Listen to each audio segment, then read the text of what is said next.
Nietzsche said, "Dreams. We have no dreams at all or interesting ones. We should learn to be awake the same way, not at all or in an interesting manner." Nietzsche was a great interpreter of dreams. Few people seem to have any inkling how important dreams are to the understanding of reality. If your theory of existence doesn't include dreams, you don't have a clue. Science has more or less nothing to say about dreams. It has even dismissed them as mental screensavers. They are supposed to be nothing but random firings of neurons in the brain. What would science do without its constant appeal to randomness? Nietzsche said, "What we experience in dreams, assuming that we experience it often, belongs in the end just as much to the overall economy of our soul as anything experienced. Actually, we are richer or poorer on account of it. A little poison now and then. That makes for pleasant dreams.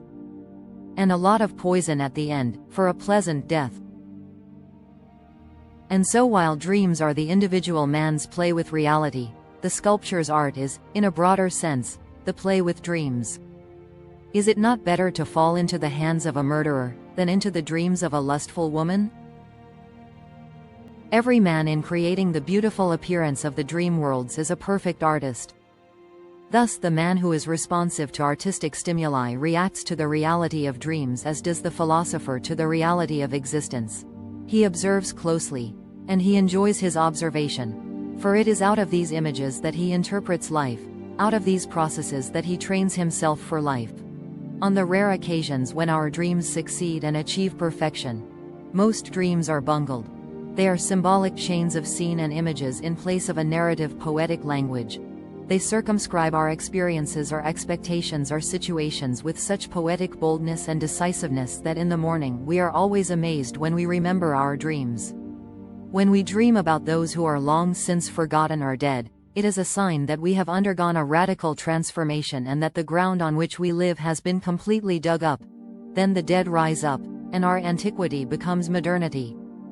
Dreams, as Nietzsche said elsewhere, were the true origin of religion, of belief in the afterlife. Why? Because the living literally encountered the dead, after the deceased were in the ground, buried. The living encountered the dead as they were in life, speaking as they did in life, and that made the living believe the dead were still alive but in some other world. And, if you think about it, wasn't that an entirely logical conclusion to reach? Nowadays, people regard dreams as somewhat curious and trivial. Yet the power of the unconscious mind to reconstruct the dead in our dreams and make them move, act, behave and speak as they did during life is off the scale of freakiness. It's one of those most astounding facts of existence and proves the absolutely awesome creative powers of the unconscious mind. Without the unconscious, there could be no religion, no spirituality, no intuition, no imagination and no creativity. Subjective and objective.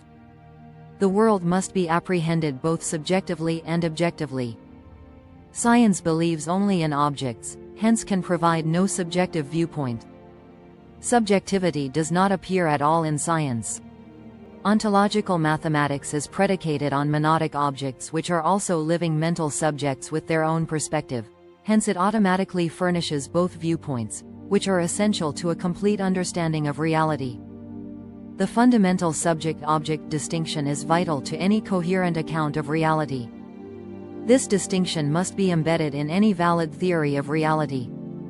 It is present in ontological mathematics, but not in science. Kant said, "If I remove the thinking subject, the whole corporeal world must at once vanish. It is nothing save an appearance in the sensibility of our subject and a mode of its representation." Kant placed space and time in the human mind and not in the world, meaning that all individual human minds had to synchronize their internal forms dictating space and time in order to share a common world. By Occam's razor, space and time should be located in one place only, namely the shared world. Kant was obviously wrong about space and time belonging to the subjective mind. If he were right, our dreams would reflect a well-defined spatial and temporal pattern. Instead, they are all over the place. There is no coherence of space and time in dreams. The objective world is where space and time are located, not in the subjective mind. The subjective phenomenal dream world has no existence independent of the subject, the dreamer. Likewise, the objective phenomenal world has no existence independent of the collections of all minds, subjects, which makes it. You cannot get objects without prior subjects to manufacture them.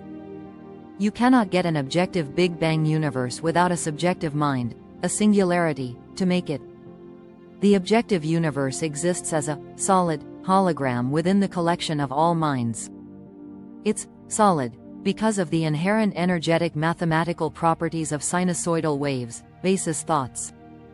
Andrew John Cantwell wrote, Kant asserts that the pure forms of intuition, space and time, are requisite conditions of experience, and, sans these, phenomenal objects cannot be known. We can only be cognizant of objects if they are offered to us in a spatio-temporal form. Thus these pure forms of sensibility ineluctably govern all perception. It's mathematics that produces space and time. Space and time belong to the objective properties of the common world jointly created by all minds. Cantwell wrote, Schopenhauer censures Kant for positing the thing in itself as an object. As the thing in itself is thoroughly dissimilar from phenomena, it cannot be an object for a subject. The fundamental entity of existence is a subjective mind, the collection of all monadic minds, and yet it is also a definable mathematical object, and that's why it is able to generate objects for the mind to experience. In dreams, we see our own inner content externally projected. In the real world, the collection of all minds sees its inner content externally projected and converted into a world by the causal laws of mathematics, which bring the framing, externalizing, materializing, objectifying dimensions of space and time with them.